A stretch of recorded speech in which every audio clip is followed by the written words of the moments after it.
is this rich man? Practically speaking, he dresses like royalty. Wears a rich man's clothes, wears more purple than the artist formerly known as Prince. Elegant feasts, not a couple times a year, but every day is party time.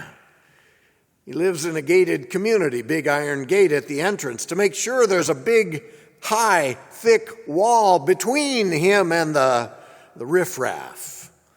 Outside the gated community, on the other side of the wall, is a man named Lazarus, lying in the street. Lazarus is too weak to move. He wishes for just a morsel of food, but nothing ever comes. He's covered with sores. Evidently, he's been beaten, but nobody comes to help. Wild dogs lick at his wounds, waiting until the day when they can really sink their teeth into him. The rich man and Lazarus, separated by a wall. But keep your eye on the wall of that gated community, because suddenly comes the great reversal, and the tables are turned, and the angels come and they lift Lazarus to the heavens, where he is not alone anymore. He's not thirsty anymore. He's not hungry anymore. The angels wash and heal his wounds, and they seat him at a banquet table, and he's embraced with this warm hug from the great-great-great-grandfather of them all, Grandfather Abraham. And you know the song, "Rock o' My Soul in the Bosom of Abraham." Truly, there they are at a banquet. Lazarus, who used to hope for even a morsel, in the great reversal, feasts in the afterlife. But now we also see the rich man who was wealthy in worldly goods. He dies and ends up in Hades, where he really feels the heat. He who tasted the finest wine and bought it by the truckload now whimpers for even a drop of water. The one who partied every day now cries out in pain eternally. You know, we may feel kind of sorry for the poor rich man. Sometimes you wonder, how can God be so cruel? But I want to invite you to look more carefully at this story. You see, Jesus doesn't talk much about hell. He doesn't use that kind of language or imagery very much. In fact, we go around thinking that what we do and how we live is only our personal matter, and it's only, whatever we do, it's only about our own personal freedom. That's all who really need to know about that or care. But this story opens up a different reality. It opens up the realm of soul. The realm of soul is not about us alone with our freedom, but about how we are connected to other human beings and how we are connected to God. In this parable, the rich man is surprised, shocked, and shaken to discover that the realm of soul is something that he had never even considered. And in this realm of soul, he is destitute. The rich man cries out to Father Abraham, "Send Lazarus to fetch me some water. Send Lazarus to warn my brothers." You see, in the great reversal, the rich man, we discover, knew Lazarus by name, but he'd never used it until now. The rich man saw Lazarus lying in the gutter, and he knew his name but never lifted a finger to help him. Even now, he never apologizes to Lazarus. Even now, he never even talks directly to Lazarus. You see, even in the afterlife, the rich man does not acknowledge this other poor man as a human being. Instead, he talks to the one in charge, to the high and mighty. He says to Abraham, "Send Lazarus to do this for me. Send him to serve me. Send him to do my bidding." He treats Lazarus like a servant, a slave, a second-rate human being. And in the great reversal, the rich man shows what he really is in all that ordering about. He really is poor in soul. What about Lazarus? What has he done to deserve such a great blessing? According to Luke, Lazarus, the poor man, the homeless man, is never said to be a good man. It's never said that he's morally upright. The poor man gets his blessing simply because God cares about the poor. That's pretty different from us. We tend to regard poverty as a sin. People on welfare are freeloaders at best. We know how to judge poor people. We're good at that. They must not want to work. They must have done something wrong. They're at fault. They haven't taken responsibility. Poverty's their punishment. But Jesus doesn't use that language or imagery at all. And according to the Gospel Luke, the great reality is this: God cares about the poor. And the rich man is judged because he's rich. Now, we have a tendency to say that money is neither good or bad, but this story says something profound. In this story, it says money is not neutral. Money is a moral issue. Money has meaning because it means the power to do what we wish. Money means the power to have security. Money means the power to have luxury. And these are not condemned as bad things. In fact, they can be very good things, provided that our money also means our power to be compassionate. A power which the rich man had, but he does not use. See, any day of the week, the rich man could have walked through that gate to serve the poor, but he did not. In life, the rich man simply built a high wall, a wall that he built in life that in the great reversal becomes a canyon in the afterlife. In the great reversal, the poor rich man lies at the bottom of that canyon in torment. And even then, he is clueless. He just doesn't make the connection. I want to think briefly about another story in the Bible which this passage suggests. It says to make the connection between this story and Moses.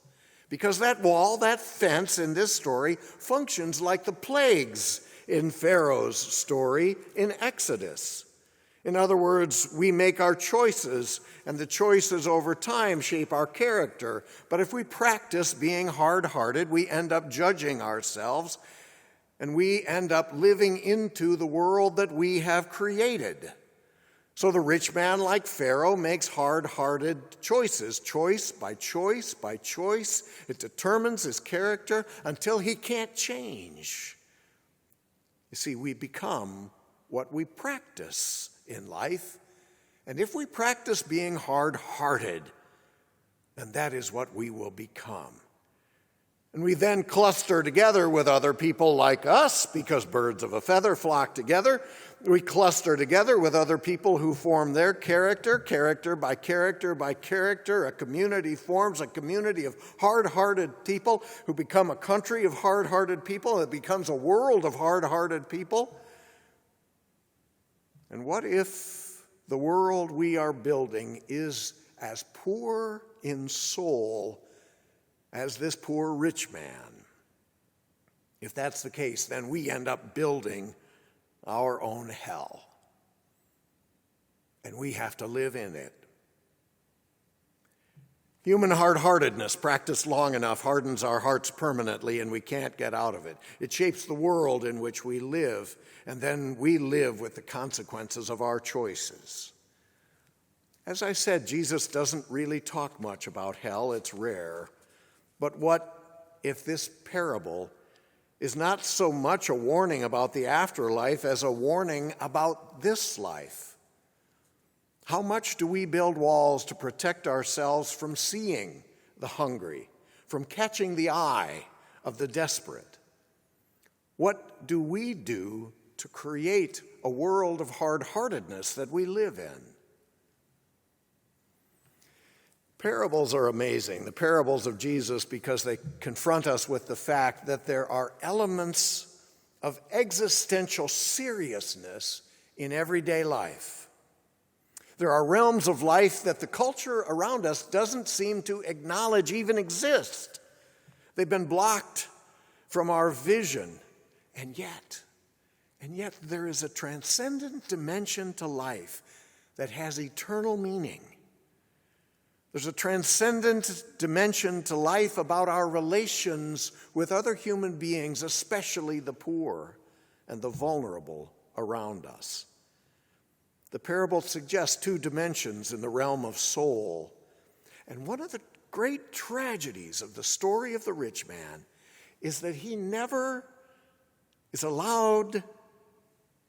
allows himself to experience the grace of being needed. You know, the grace of being needed? What a blessing it is to be able to really make an impact in somebody's life. The power of love in action. It has an eternal meaning.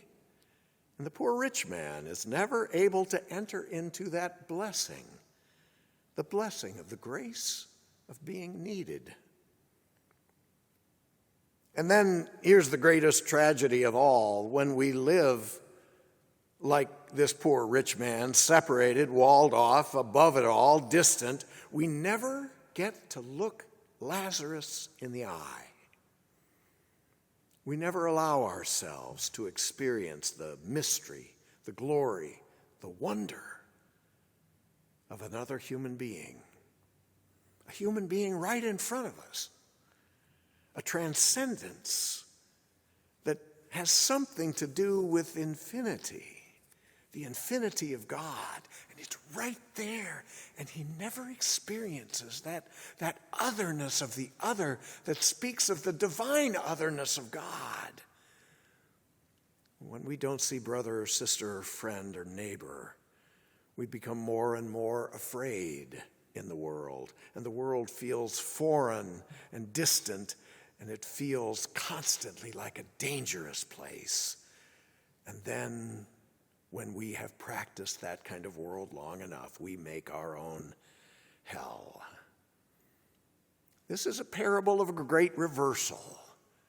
It starts with that reality, that other reality that God loves the poor. It's a call for a compassionate life, a call to take ourselves seriously and to take responsibility for whatever wealth that we have, to use it, to share it.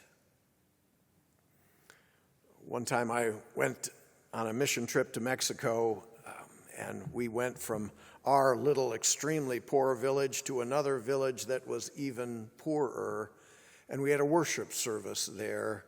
And in the worship service, as the translator translated, and we came to understand that these folks who are living in a grass hut with dirt floors, they're praying for the poor because they know there's people that have it worse than they do. I think this parable poses a question to us. There are two models of life, and we're given a choice. Will we accept it? Will we accept the world as it is? Or will we accept this transcendent reality revealed in the grace and mercy of God? The image of Lazarus is an invitation into a different way of living. An invitation to see the world as a feast that can be shared, and shared, yes, transcendently with Father Abraham and all the rest of the faithful. This is a parable that assumes that there are others at that feasting table. It assumes that we know that there is the possibility of entering into that other reality. And all we have to know to enter into that other reality is God loves the poor. And because God loves the poor, we have been given an invitation to do the same and to feast at that table with them. I love being part of the Presbyterian Church because we're a denomination for all of our theology and great scholarship is one that also teaches us and says clearly in our confessions, God cares about the poor, and so do we. And so we constantly challenge one another to do more, to tear down walls, to practice compassion. I love being part of the Presbyterian Church, and I love the honor of being here at Old Stone Church because the people of Old Stone Church care about the poor. And they're seeking to shape a community that finds ways to enter into that challenge. There's more to do, but it's something that has been part of the history of this church and is part of the presence, because we know that it matters eternally.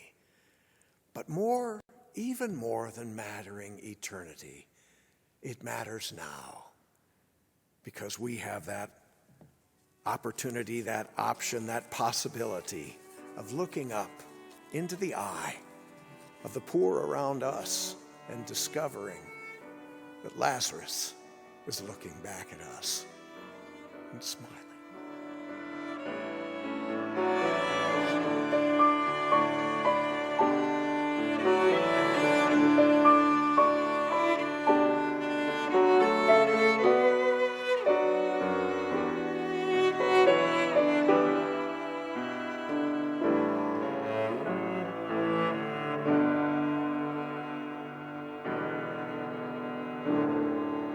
Thanks for watching our video. Make sure to subscribe to get the latest and greatest videos from the Old Stone Church. And if you feel blessed by our message, please go to theoldstonechurch.org and click Donate.